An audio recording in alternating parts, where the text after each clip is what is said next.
Welcome to Myths and Mysticism of Rivers, where water tells the story of civilizations, gods, and empires.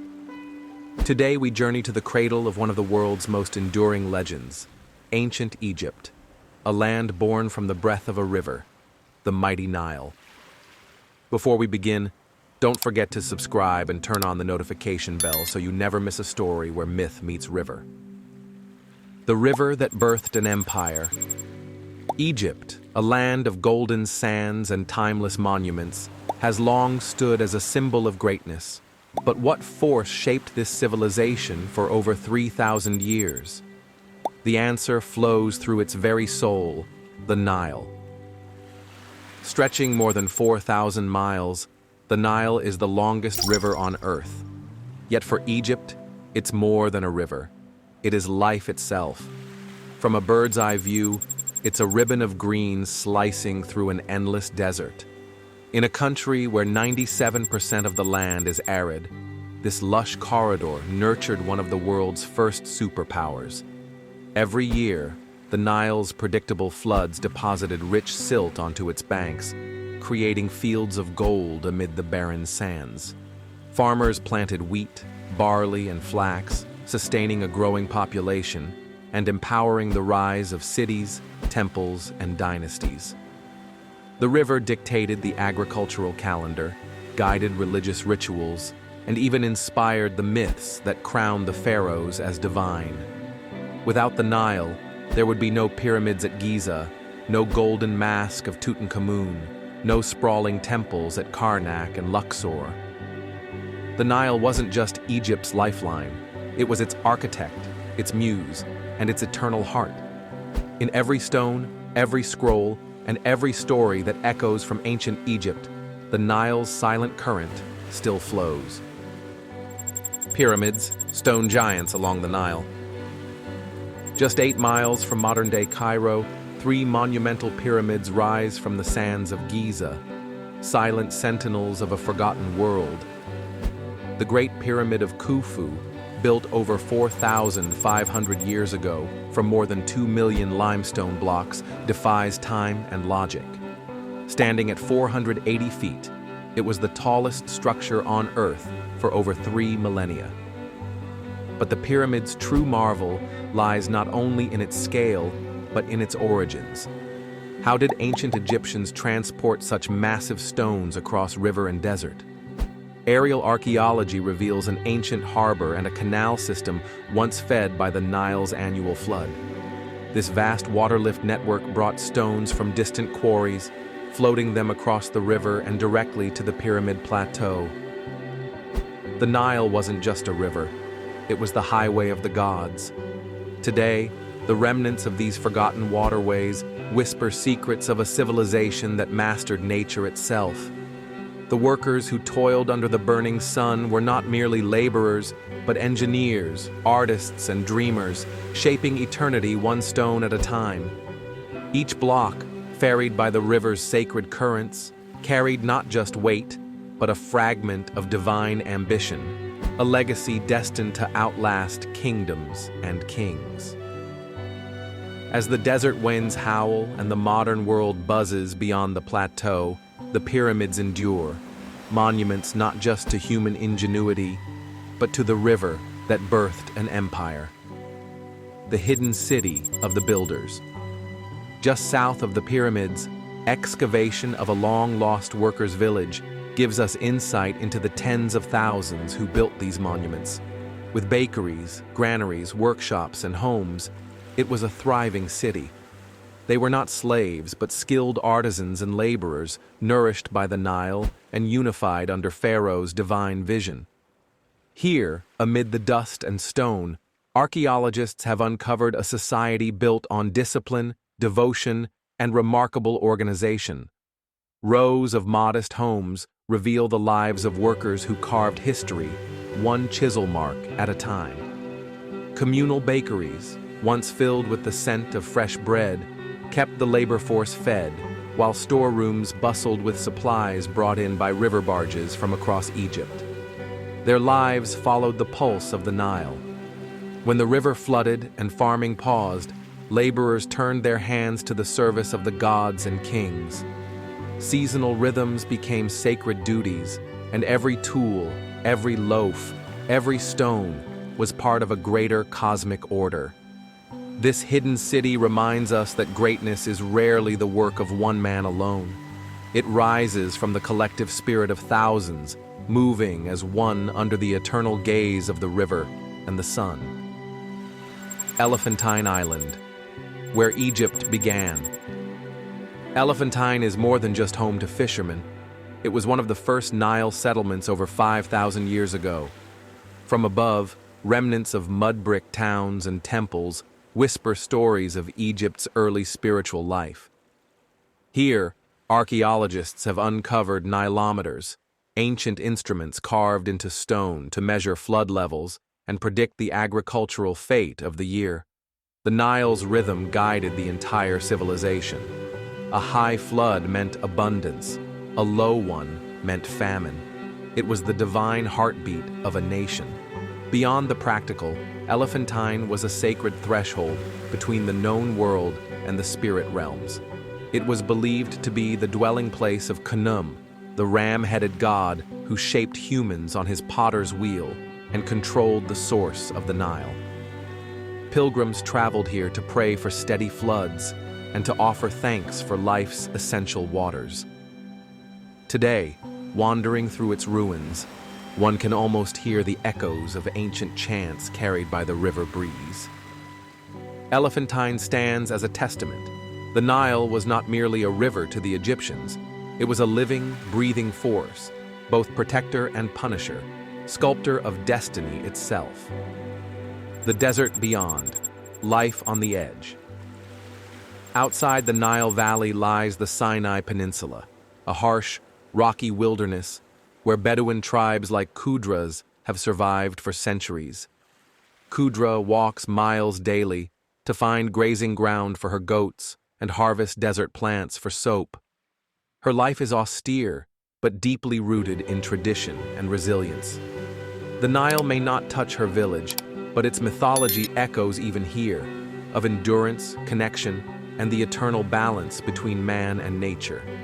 The Bedouins call the desert the empty quarter, yet it hums with silent life.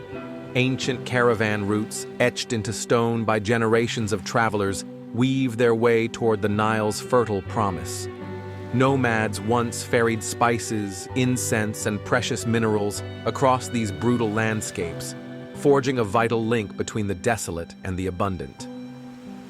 In their songs and stories, the desert people still honor the Nile as a distant but sacred river that promises renewal. For even on the farthest edge, the river's unseen hand shapes destinies, just as surely as it shaped an empire. The afterlife awaits, Valley of the Kings. To the west of the river, hidden within a desert valley beneath a mountain shaped like a pyramid, lies the Valley of the Kings, a necropolis fit for gods. Here, in this sacred burial ground, rest the pharaohs and queens who once ruled Egypt's eternal civilization. Among them, the tomb of Tutankhamun, the boy king, remains the most famous. His resting place was discovered by archaeologist Howard Carter in 1922, untouched for over 3,000 years. The tomb, overflowing with treasures, offers an intimate glimpse into the royal afterlife. Gold masks, intricately jeweled thrones, chariots, and even Tutankhamun's mummified body, enshrined in layers of exquisite artistry, reflect the grand beliefs of a civilization dedicated to immortality. Each artifact tells a story of the Nile's eternal flow, its lifeblood nourishing not just the land, but the very souls of the departed. To the ancient Egyptians, death was not an end but a passage, with the Nile serving as the divine conduit to the next world. Today, conservationists work tirelessly to protect these relics from time, tourism, and the relentless forces of nature. With the rise in visitor numbers and the effects of pollution, the tombs and their contents face an uncertain future. Yet, the Valley of the Kings remains an irreplaceable portal to Egypt's spiritual heart, where belief in the Nile's eternal return continues to live. In this place of eternal rest, the river's legacy is preserved, flowing not just in the land, but through the stories of those who have crossed the threshold from this world to the next. Of pigeons and pharaohs, echoes of the past. In the heart of modern-day Cairo, where the city's relentless energy hums day and night, an ancient tradition soars above the crowded streets: pigeon racing. High atop the rooftops of Cairo's old neighborhoods, wooden towers known as Raya House, hundreds of meticulously trained pigeons, their wings fluttering in anticipation. These birds, their feathers sleek and vibrant, are not just creatures of flight. They are living symbols of a legacy that stretches back thousands of years to the time of the Pharaohs. In the era of ancient Egypt, pigeons held a profound significance. They were not merely birds, they were messengers of the gods, ceremonial offerings that flew between the living and the divine. Pigeons were sacred to the god Horus, often depicted with a bird's head, symbolizing protection, speed, and communication. They were also vital to the daily life of Egyptians, used to carry messages across the Nile, to distant cities, and even to the pharaohs themselves. The presence of these birds in Egypt's history is woven into the fabric of both royal and religious life, making them enduring symbols of Egypt's connection between earth and heaven. Fast forward to today, and the legacy of the pigeon endures through a surprisingly modern yet deeply traditional practice: pigeon racing. The Raya Towers, where these birds are housed and trained, stand as a direct link to that ancient past. They're made from wood, as they have been for centuries, and stand tall against the skyline, often perched in the most overlooked corners of Cairo.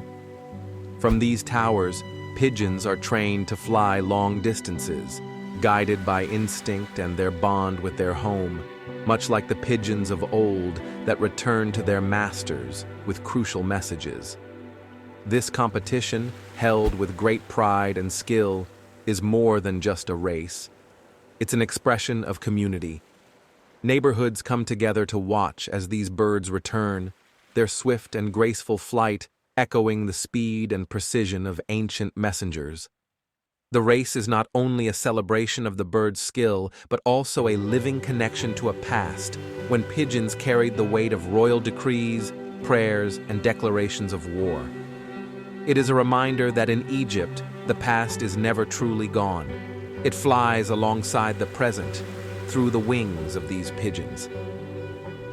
These birds are more than competitors.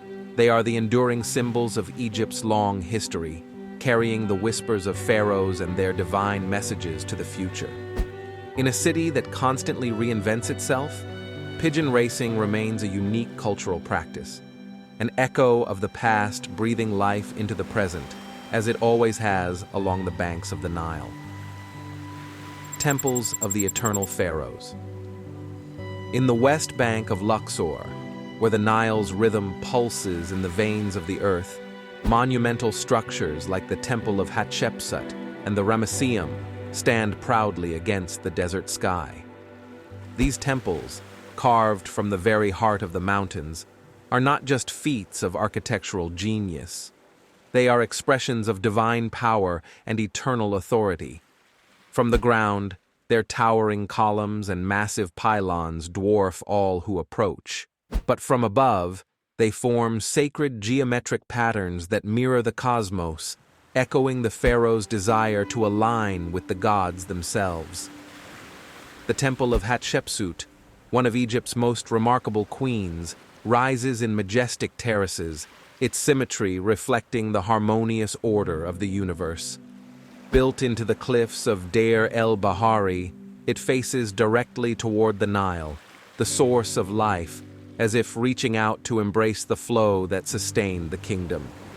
The grandiose temple, once a symbol of her reign, still stands as a testament to the immortal legacy of a woman who, in her lifetime, defied traditional gender roles, and etched her name into Egypt's history as a divine ruler. Not far from here, the Ramesseum, the grand mortuary temple of Ramses II, rises with monumental statues of the great pharaoh. Though much of the temple is in ruins, what remains of the colossal statues and pillars speaks to the ambition of a ruler who sought to create a legacy that would transcend time itself. Carvings of Ramses' battles and divine associations cover the walls, portraying him as both god and king, a ruler whose power stretched from the earthly realm to the heavens. His temple, like many others, was designed to be a cosmic gateway to the afterlife, ensuring that the pharaoh's influence would remain unchallenged forever. These temples were not simply monuments to the gods, but bold claims to eternity.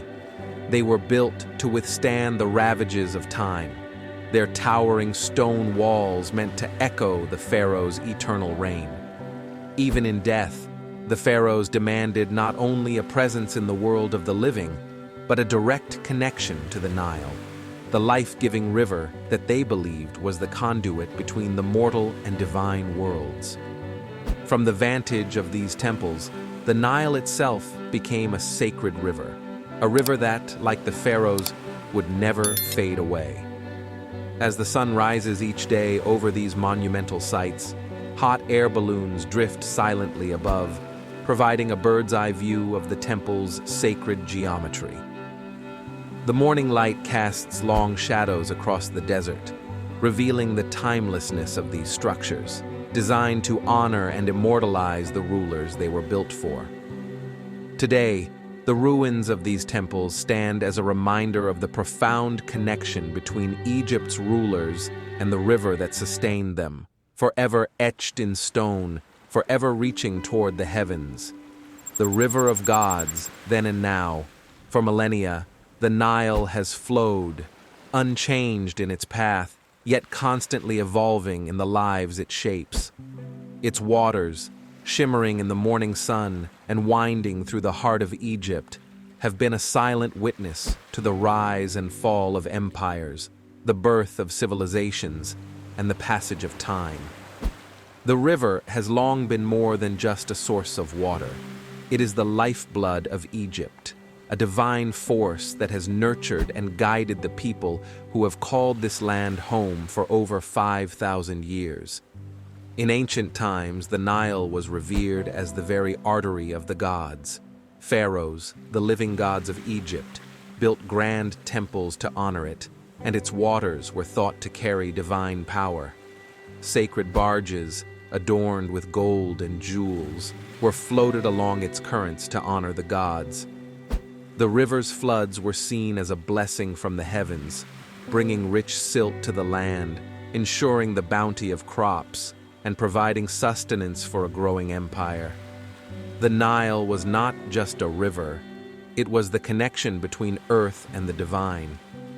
As the ancient Egyptians sailed its waters, they believed that the Nile's currents carried them to the afterlife. The river was seen as a pathway between life and death, with the souls of the departed making their journey downstream to the realm of Osiris, the god of the underworld.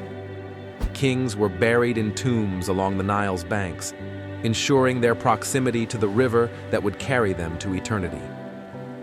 The Nile was the final stage of a divine journey where all things came full circle. Yet even in the present day, the Nile continues to nourish and shape the land. It still flows through the hearts of Egyptians, its waters a vital source of life, sustaining agriculture, commerce, and daily life for millions. In the hustle and bustle of modern cities like Cairo, the river remains a quiet observer, its ancient currents still shaping the future. From its tranquil waters, farmers still grow crops, fishermen still cast their nets, and families continue to live in its shadow, just as their ancestors did thousands of years ago. And still, it flows. The Nile remains a constant in a world that is ever-changing, a timeless symbol of life, death, and renewal. It reminds us that from water, all things come, and to it, all things return. It is a reminder of the delicate balance between humanity and nature, between the past and the present. For while we may build skyscrapers and highways, and while the landscape may shift with time, the Nile endures, its flow a steady pulse beneath it all. In every drop of its water, there is history. In every wave that laps against its shores, there is the wisdom of the ages. The river has carried empires, nurtured gods, and whispered to kings, and it will continue to do so for millennia to come. The Nile is not just a river. It is a living memory, a divine force that unites the past, the present, and the future in a never-ending cycle. It is a river of gods, a river of life, and a river of eternity. Thank you for joining us on this journey through myth, empire, and river. If you found wonder in the water, consider subscribing to Myths and Mysticism of Rivers. There are more stories to uncover, more rivers to reveal. Until next time, may your path flow like the Nile, endlessly rich and full of mystery.